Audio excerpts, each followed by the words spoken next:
The awakening of the ages. In every age of history, a torrent of souls rose up, leaving the world behind.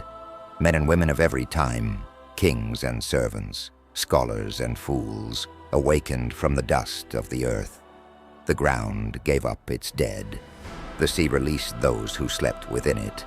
Time itself bowed before eternity. They marched toward one destination, the throne of judgment. Before them stretched the endless expanse of creation, and at its center, a throne, not made of gold, but of pure, living light. And upon it sat he who is, who was, and who is to come. The universe fell silent. Even eternity held its breath. The hour had come, the hour when every injustice would be answered. The Apostle John wrote, "And I saw the dead, great and small, standing before God, and the books were opened. Another book was opened, which is the book of life. The dead were judged according to what they had done." Revelation 20:12. The time for disguise was over. Nothing could be hidden now. Not a single secret of the human heart. The judgment of mankind. And then the first name was called. It did not sound like a word, nor a syllable, but like a life itself being spoken aloud. From the sea of faces, a single soul stepped forward, trembling before the throne, whose light no shadow could withstand. Before him appeared a great mirror, not of glass, but of truth. Its surface shimmered like living fire, and as he looked, his entire existence unfolded before him. No lie, no mask, no forgotten moment was missing. Every choice, every silence, every hidden intention, all stood side by side, unbroken by time. The reflection spoke louder than any defense could. The merchant was a merchant. His story appeared in flashes, the weight of gold in his hands, the scales he tipped with practiced ease, the coins he kept that belonged to the hungry. He had built temples, sponsored charities, and stood in the front rows of worship. But now the truth was revealed. His generosity had been a disguise, a bargain with heaven for reputation and influence.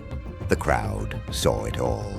The orphans ignored, the bribes accepted, the smiles given to the powerful, and the contempt shown to the poor. His lips moved as if to protest, but the evidence had already spoken. The verdict was not declared. It was seen, written not in ink, but in his own actions. The conqueror. Then came a conqueror, a man whose name once made nations tremble. The mirror revealed his victories, his banners raised high under blood-red skies. Crowds once shouted his name in glory, but now those same voices cried from the ruins he had left behind. Children orphaned by his pride, cities turned to ash, prayers unanswered because of his ambition. For a moment, he tried to stand tall, as he had before kings. But his armor turned to dust, and his sword became as heavy as guilt. He realized that true strength had never been in power or conquest, but in mercy. And mercy was the one thing he had never shown. The righteous one. Then came one who thought herself righteous.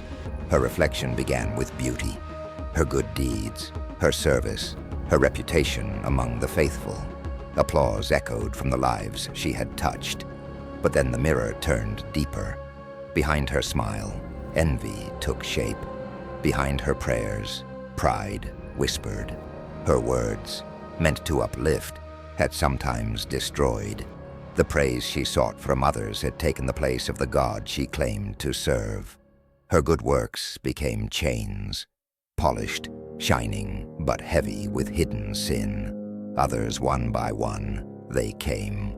The politician and his bribes, the coward who buried his gift in fear, the king who traded his crown for lust, the scientist whose wisdom became arrogance, the judge who twisted justice for friendship, the preacher who sought applause more than souls.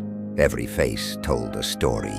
Every story ended the same, with silence. For each, the book was closed not by angelic hands, but by the truth itself. No defense, no excuse could stand. The weight of eternity pressed down like the hush before a storm, and the multitudes understood. No one was lost unjustly. Each destiny was a mirror of its own making. A pale light descended, not the warm glow of mercy, but the solemn brilliance of justice. It did not punish. It simply revealed. And when the truth was laid bare, judgment was already complete. The condemned did not resist. Their rebellion had burned out long ago, leaving only emptiness where pride once lived. They turned, guided by angels of justice, neither cruel nor cold, but unwavering.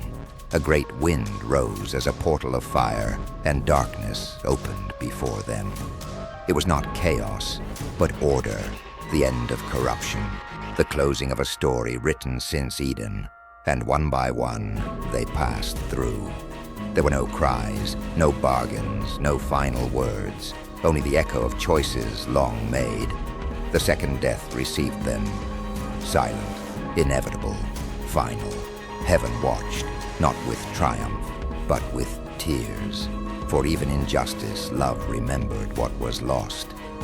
And when the last soul vanished into the abyss, the throne turned its gaze toward another darkness, one older than man, one that had watched this moment with dread.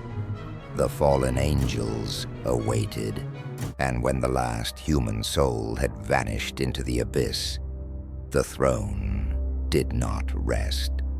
A deeper silence fell, not the silence of fear, but the silence of something ancient, finally reaching its appointed hour.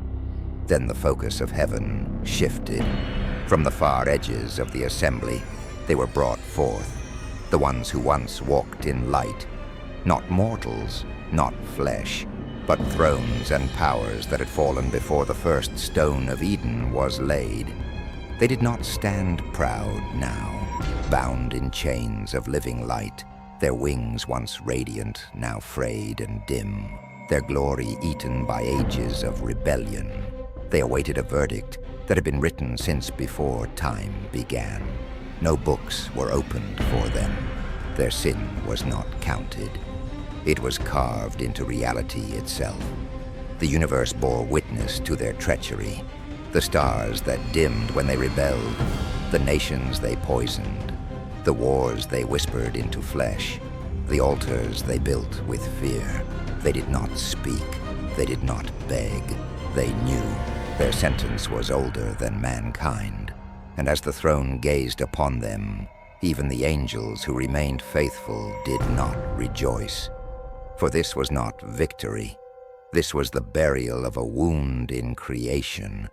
A decree went forth, not in words, but in authority, and the chains that held them began to burn with the fire of final judgment. The first of the fallen dropped to his knees, not in worship, but because the weight of truth crushed even what was once immortal. They were marched, not as rulers, not as rebels, but as prisoners of their own decision. And once more, the abyss opened, not for man this time, but for those who taught man to fall. But before the books closed forever, heaven turned once more toward the living, those who still breathe, those who still choose. The story is not finished for the ones who walk the earth, for as long as there is breath, mercy is not a memory. It is an open door. Repentance is still heard. Grace still answers when called. Let the sight of judgment awaken, not terror, but wisdom. Let the end of others become the beginning of you. And if your heart still trembles, it means you are not too late. Do not wait for the day when silence speaks for you. While you still have a voice, use it. While you still have a chance, Take it, while the door of grace still stands. Enter, because the next chapter has not yet been written, and it will be written by the choices you make now. If this message reached you, do not leave unchanged. Subscribe, not to a channel, but to the pursuit of truth. Stay here with us as we unfold what few dare to speak, before time writes the last line.